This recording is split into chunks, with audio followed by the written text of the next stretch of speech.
Bakit nga ba payment first? Yan ang madalas na tanong ng karamihang customers at yan ang pag-uusapan natin sa vlog na to.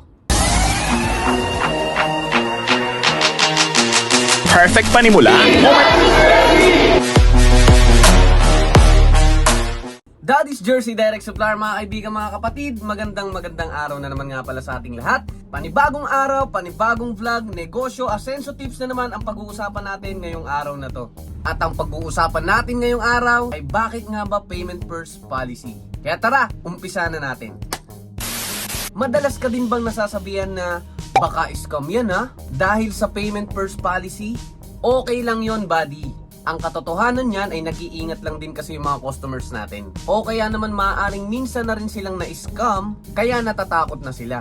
So ngayon, ipapaliwanag natin ng mabuti. Bakit nga ba payment first? Alam mo buddy, sa mundo ng negosyo, normal lang na meron talagang mga payment first. Lalo na sa mga tulad natin na hindi pa naman ganun kalaki ang negosyo, o lalo na sa mga nagsisimula pa lang. Kahit nga sa mga grocery store, di ba? Kailangan mo magbayad muna bago mo maiuwi yung produkto. So ganun din yun sa atin. Naiintindihan naman natin na COD o cash on delivery ang gusto ng ibang customers natin dahil para makasiguro sila. At syempre tulad ng sinabi ko, natatakot na baka ma-scam.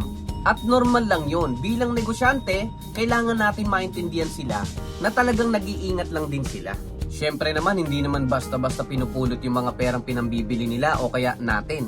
Pero hindi ibig sabihin na kapag payment first policy ay scam na kagad. Dahil sa part naman natin na bilang negosyante, katulad lang din tayo ng mga customer na nag-iingat lang din.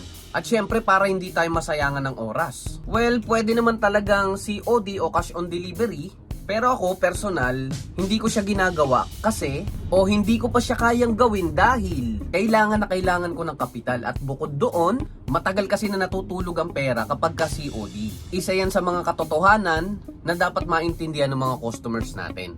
Pwera na lang kung malaking negosyante ka na o marami ka namang extra dyan na pera na okay lang matulog sa COD, wala namang problema doon. Kung okay sa yung COD bilang isang negosyante, wala namang masama doon, okay lang yon buddy. At balik naman tayo sa mga customers na nag-iingat. Wala namang masama sa payment first policy. Kaya lang siya nagiging masama dahil scammer yung na-encounter nila. Uulitin ko, normal lang sa isang negosyo na nagpe-payment first policy. Maraming gumagawa niyan. Isipin mo na lang mabuti na yung mga scammer nga payment first policy. Ano pa kaya tayong mga legit? So ganito buddy, ano ang dapat mong gawin para makaiwas ka sa mga scammer na payment first policy? Kung tutusin buddy, napakadami naman talagang paraan. Una, mag-legit check ka muna. Maraming paraan buddy para makapag-legit check. So andyan yung pwede kang makipag-video call para makita mo mismo yung store nila o kaya naman yung bodega nila. Pangalawa, pwede kang makipag-meet up o kaya naman puntahan mo yung mismong bodega o store nila. Sa ganung paraan buddy, matutukoy mo ng mabuti kung scam nga ba sila o legit. Madami o kaya naman pwede mong ipavouch yung account nila sa mga group, sa mga page, sa mga GC kung legit ba talaga sila. So ikaw nang bahala, basta wag lang natin katamaran yung pagle-legit check kasi trabaho natin yan bilang customer para makaiwas tayo sa scam. At lagi natin tandaan na hindi porket payment first policy ay scam na kagad. Alisin na natin yung mindset na ganun. Ang gawin natin, doble ingat na lang para maiwasan natin ang scam. Lalo na sa panahon natin buddy ngayon, nagkalat ang mga scammer kaya payo ko, doble ingat lang talaga. So buddy, hopefully nakatulong yung vlog natin ngayong araw na to. Mag-comment ka na rin sa baba kung ano ba yung gusto mong next na itatopic natin sa mga susunod na vlog.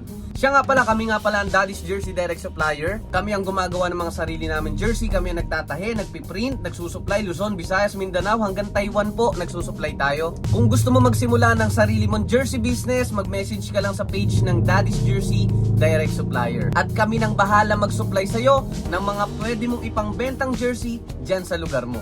Sa mga gusto naman mag-walk-in, visit lang kayo dito sa store namin, 35 and Gonzales Street, Barangay 2, Tanawan City, Batangas. At mag-join ka na rin sa mga page natin. May mga private group din tayo ng mga resellers natin. May mga group chat din tayo ng mga resellers natin. At syempre, wag mong kalimutan mag-subscribe dito sa ating munting YouTube channel. Maraming salamat sa panonood ng vlog natin for today. Sir Axel na naman nga pala ng Daddy's Jersey Direct Supplier, mga kaibigan, mga kapatid, na nag-iiwan ng katagang basta't kailangan mo ng pambentang jersey, hanapin lang si Daddy's Jersey. Maraming pong salamat.